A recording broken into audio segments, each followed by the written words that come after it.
Един петъчен ден. Трима приятеля в разцвет на сили. Единия разгледа страниците на миналото, а другия разгледа страниците на бъдещето и на нашите технологии. А най-симпатичният комик разказва историята за Том и неговите приятели. Хенк, престани! Хенк, какво правиш? Аз просто реших да снимам нашата история и нашите приятели, за да ни направя по-интересен деня. И без това днеска е петък. Странно, ние днеска нямахме никакви планове за петък. Нито конкурси, нито празници, нито нищо. Да, но може някой сега да влезне тук. Направо сега! Приятели! Може би става нещо интересно, приятели, или нещо сериозно? Не, просто исках да видя колко време ще ми отнеме да дойда оттам до тук. Много ми е скучно. А вие с какво сте заети? С абсолютно нищо. Може би на тази седмица нищо интересно няма да има. Ако не възникне много голям проблем, направо сега! Приятели, имам проблем. Еми вижте какво ви казах.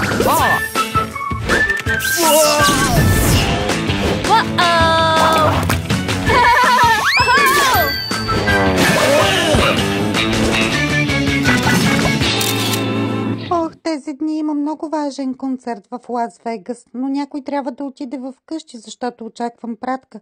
Може ли да посетите в къщи да изчакате моята пратка? Приключения! Извинявайте, че е толкова внезапно, но може ли да посетите в къщи, защото тази поръчка ми е много важна? Може ли да разкажеш за тази поръчка по-подробно, ако има много сладки неща? Няма проблем, аз за тебе всичко ще организирам. Ние за теб всичко ще направим. Точно. Това са нови приключения и нова обстановка.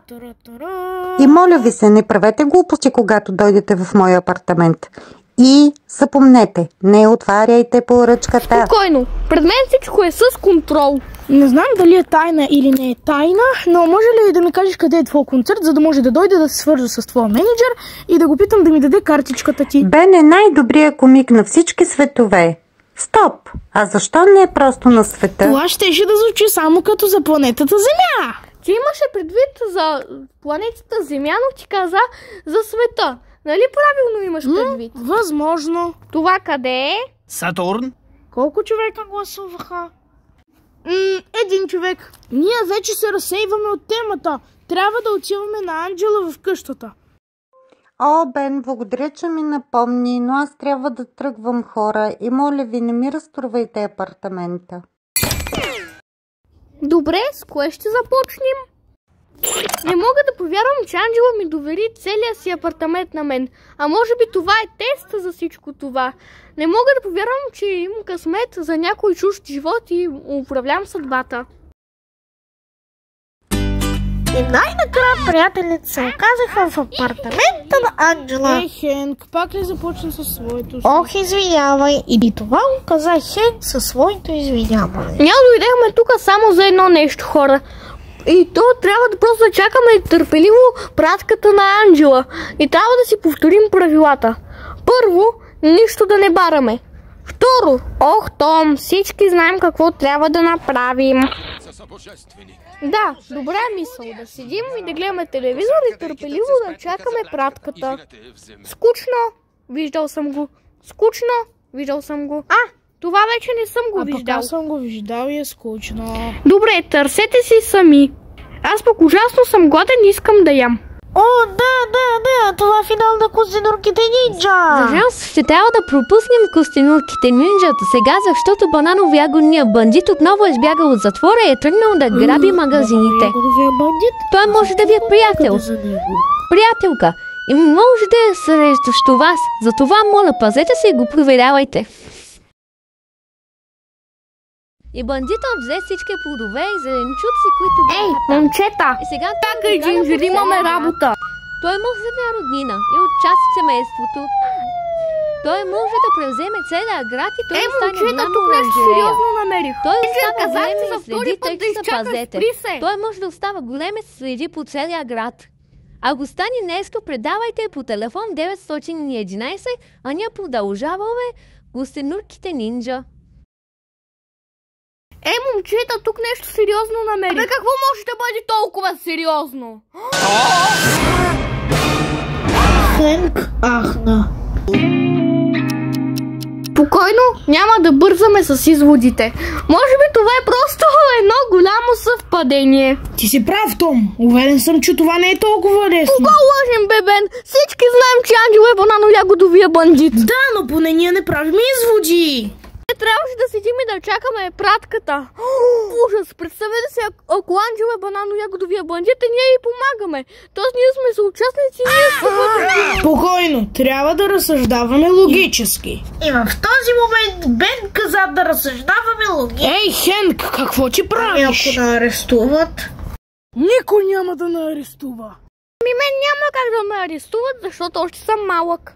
Не мога да понасям наказания. Няма да ни затворят нито теб, нито теб, нито теб, нито мен! Добре, ще се разгледаме наоколо и на всичко това ще му намерим обяснение. Съгласни ли сте? Ще се доберем до истината.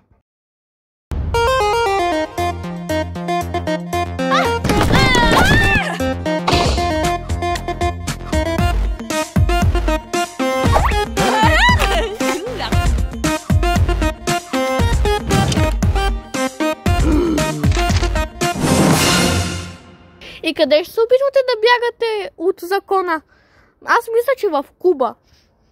Аз обичам топлото, но не обичам влажността. И звучи забавно. Куба! Абе, приятели, не можем така да постъпим. Анджела ни е добра приятелка. Не можем просто е така да я предадем на полицията. И аз така хубаво се отнасях към нея, но всичко доказва, че Анджела е бандита. Тя има тениски на блудове, има много плодове. Всичко доказва, че тя е бандита. Бандита все пак трябва да й помогнем. И как ще й помогнем? Куба! Кой е това? Ей, отваряйте, знам, че сте там. Федерален агент. И сега какво ще правим? В ужас каза Хенк. Спокойно, те не трябва да победят. Те не трябва да победят. Някой каза да влизам. Май ще трябва да тръгвам. Твърде много знае. Дръжте го. Това е незаконно да ме хващате.